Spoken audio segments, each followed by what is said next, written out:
Бирбол саясий партиясынын үгүткербени Токтогул районуна караштуу Терек суу айылында уланды. Ага партия лидери Алтынбек Сулайманов, Темирбек Ажыкулов, Айдар Алишеров, Эсен Момункуловдор баштаган талапкерлер катышты.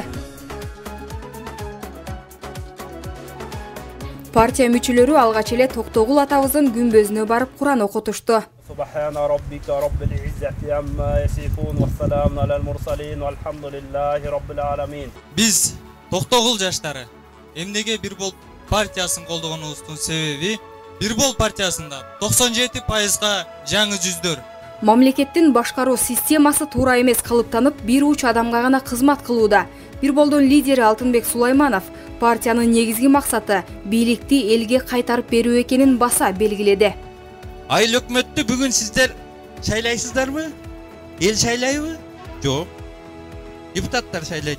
Айыл өкмөттү ел шайлаш керек. Президентти шайлаган ел айыл өкмөттү шайлай албай калабы? Айыл өкмөттү эл шайлаш керек. Жергиликтүү тургундар буга чейин айыл үнүн бийликке жеткире турчу көпүрө болбогонун айтышты. Ал эми Бирбол партиясынын курамында эл аралык стандарттагы билими бар 3 талапкер Токтогулдан чыгып жатканына маңдайы жарыла сүйүнүп турушту. Ошол эле Караңкөйдөгү алтын маселеси. Ошол эле Мазар суудагы канал маселеси. Ошол эле Терек сууда таза суу маселеси. Мына алтынга чолпонаталык ушул өрөөндөн аксакал, көксакалдар, байбичелер, апалар, могу жерде канча жол тосуп отурдук. Бирөөбүзгө эле акыбалыбызды сурадыбы? Эч ким базып да келген жок бизге. Биз аларга кереги жок. Аны өзүңүздөр жакшы түшүнсөңүздөр. Токтогулдагы жолугушуу ийгиликтүү аяктаган соң талапкерлер Жалал Абадтагы Каракөл шаарына барышты. Депутаттыкка талапкер Темирбек Ажыкулов элдин суроолоруна жооп берип жатып, ишкерлерге болгон эң негизги жолтоо бул бажыдагы коррупция экенин маалымдады. Бүгүнкү күндө бизнесмендер ар региондо, ар райондо болуш керек. Ошондо гана бизнесмендер өнүккөндө, ошол региондо, ар райондо деле айылда бизнесмендер боло турган болсо, ишкерлер боло турган болсо, ошондо ошол регион өнүгөт. Мен айтып элатам, Каракөлгө сырттан бир инвестор келип, бир Кытай же американец келип завод салып бербейт бизге. Мамлекет бул завод салып бербейт. 30 жылда салып бере албаган мамлекет быйыл да салып бере албайт. Ошол заводту, ошол ишкананы, ошол өндүрүштү деле сала турган, ишите турган биздин өзүбүздүн жарандар, өзүбүздүн жергиликтүү ишкерлерибиз. Ошолорго стимул берсек, мотивация берсек, ошолорго билим берсек бир аз колдоп койсок, ошондо ошолор байыйт.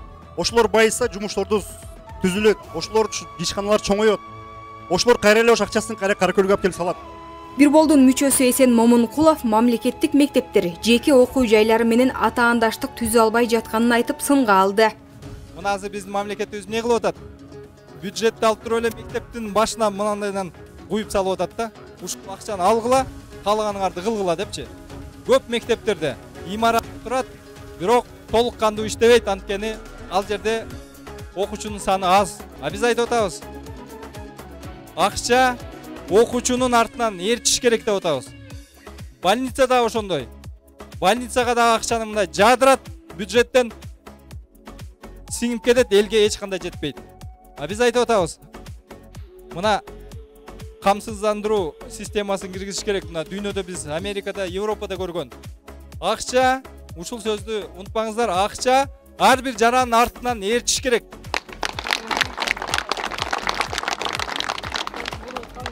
Бирбол партиясынын талапкерлерин эл жылуу кабыл алып, көп жылдардан бери чечилбей келген көйгөйлөр тууралуу суроолорун беришти. Жыйындын соңунда аксакалдар ыраазы болуп, бата берип, алдыдагы шайлоодо ийгилик каалашты.